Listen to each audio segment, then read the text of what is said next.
आज की प्रेस वार्ता में बहुत स्वागत। भारत के माननीय प्रधानमंत्री ने वास्तुशास्त्र पर एक बहुत ही महत्वपूर्ण बात रखी।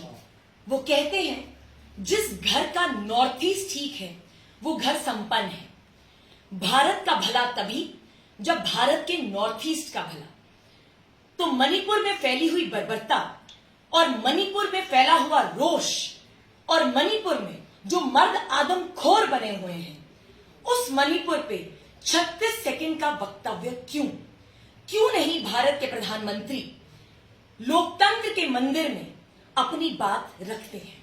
आज मैं आपके समक्ष मणिपुर की वास्तु स्थिति को लेकर कुछ तथ्य रखना चाहूंगी। पहला तथ्य, 2.5 महीनों से मणिपुर जल रहा है। नेशनल कमीशन ऑफ विमेन की जो चेयरपर्सन है वो 2.5 महीनों के बाद 3 दिन पहले ही मणिपुर जाती हैं और मणिपुर में औरतों का ब्यौरा लेती हैं। ये तब जाती हैं जब दिल्ली कमीशन फॉर विमेन की चेयरपर्सन वहां पे पहुंचती है। 4 मई का ये हादसा है। 18 मई को कंप्लेन दी गई।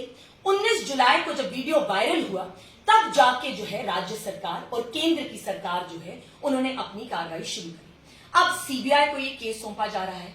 मगर अगर मैं आप लोगों के से पूछूं कि 70 दिनों के बाद भी कोई कार्रवाई क्यों नहीं की गई, तो इसके पास राज्य सरकार के पास कोई भी जवाब नहीं होगा।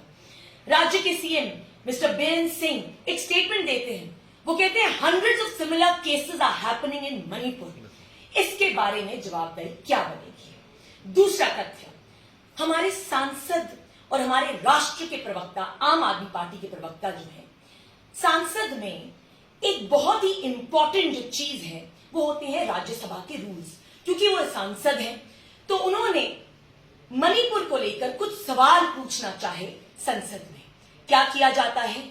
विपक्ष को दबाया जाता है, विपक्ष की बात को दबोचा जाता है और उसी बात पर रूल 267 और रूल 176 का ब्यौरा लेके डिफरेंट बातें कही जाती हैं। And number of notices were sent under rule 267 of the Rajya Sabha rules. उन्हें कहा गया कि मणिपुर एक नेशनल इंपॉर्टेंस का मुद्दा है, इसको कवर करिए, इस पे बात करिए। मगर फिर भी सरकार क्या कहती है? सरकार रूल 176 पर शॉर्ट ड्यूरेशन कहीं ना कहीं वो चाहते हैं कि इस पर बहस हो। Short duration discussion it can not exceed 2.5 hours. ये है दूसरा तथ्य। तीसरा तथ्य, स्मृति ईरानी को बहुत गुस्सा आता है। वो माननीय केंद्रीय मंत्री हैं। उनके गुस्से को देखकर एक मूवी की याद आती है जिसे कहते हैं एल्बर्ट पिंटो को गुस्सा क्यों आया। उससे ज्यादा रोष भारत के 140 करोड़ की जनता को है। उससे ज्यादा रोष भारत की औरतों को है। आप समझाइए और हमें बताइए। नंबर 1, जब मणिपुर में गुटों में आपको पता था कि कहीं ना कहीं प्रॉब्लम चल रही है तो उसको रिजॉल्व करने के लिए आपने क्या किया? दूसरा, अप्रैल 2023 में मणिपुर की हाईकोर्ट आपके समक्ष एक ऑर्डर रख देती है कि मेपी कम्युनिटी को आपने एससी स्टेटस, एसटी स्टेटस क्यों नहीं दिया? इस पर आपने क्या कार्रवाई की?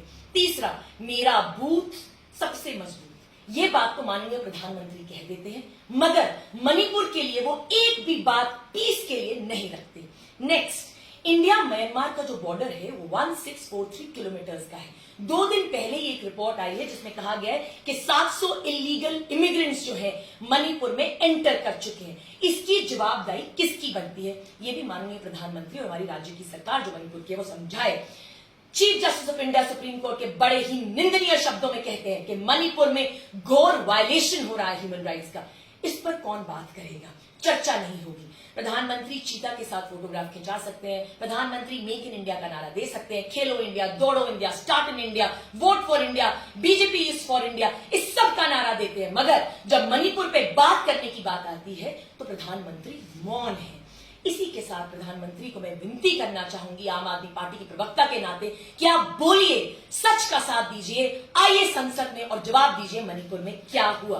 आप महाराष्ट्र जाते हैं, छत्तीसगढ़ जाते हैं, राजस्थान जाते हैं, सिडनी जाते हैं, इटली जाते हैं, इजिप्ट जाते हैं, वॉशिंगटन डीसी जाते हैं, मगर हमारे माननीय प्रधानमंत्री के पास मणिपुर जाने का वक्त नहीं है। मैं आप लोगों के माध्यम से माननीय प्रधानमंत्री को अपील करना चाहूंगी कि आइए सदन में चर्चा करिए, बताइए मणिपुर में क्या हुआ।